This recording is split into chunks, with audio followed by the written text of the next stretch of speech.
Okay dude, so welcome to Vlogmas day 7 and let's open my advent calendar window because I haven't yet and I usually forget to do this.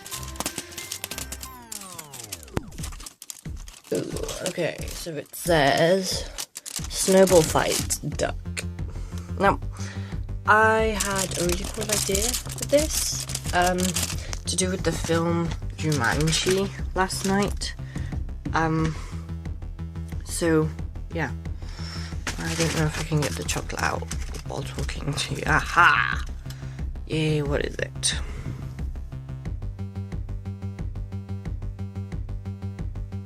What is that? Give me a minute, YouTube.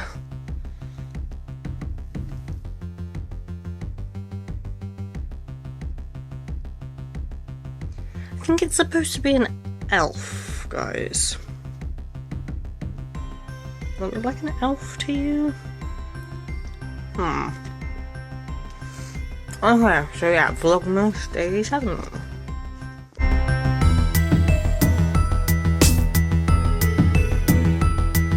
Hey guys, I want to talk today about inspirational people and role models. So let's start a tag, people. I've never really started a tag before, so I've written some questions and I'm hoping that everyone who sees this will make a YouTube video and will post it down below. So yeah. Okay, so the first question is, do you have any role models? Now this would be a very short video if I say no. So no one say no. Yes, I do have role models. Why are they important to you? Okay, so nobody's gonna be perfect and ever live up to like ridiculously high expectations of that alien in the sky that's gonna come down and judge us all. Oh god. But I think it's important to have people you look up to, because for me they're an inspiration. They inspire me and they bring out like my passion for things and life, and they help me see positives, because you could go around thinking the world is rubbish and terrible and only bad things happen. These people are the exception to that rule. Who are your inspirational people and role models? Now I haven't really like separated them, but I will later. Walt Disney is probably my biggest. Then there's Alan Menken, who is a composer. Idina Menzel, who, if you don't know her, she was in Wicked and she's an awesome singer, and she was also in Rent. Howard Ashman, again, he's a lyricist, but he also wrote songs. And last but not least, Hilary Duff.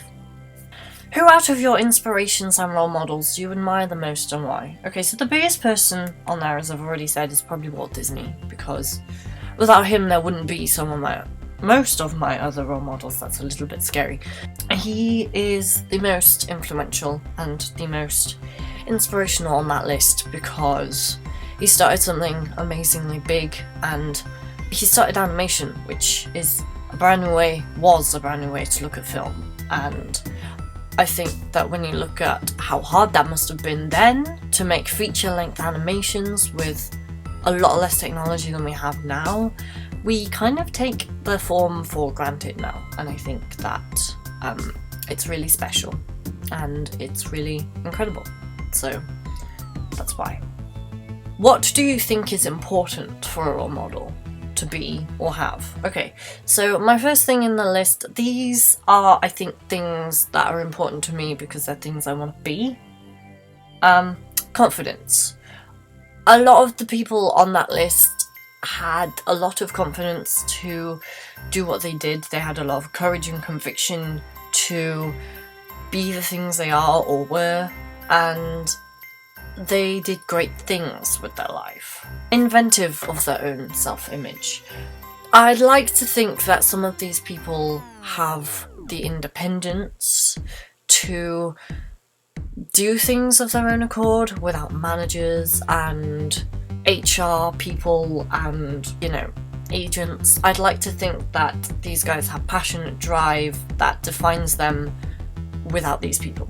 Productive. I really admire people who are productive and who have their fingers in many, many, many pies, and who are honest and speak their mind about a lot of things and aren't afraid to challenge, I guess. How do you distinguish between inspirations and role models? Well, I think for me a role model would be someone who inspires you.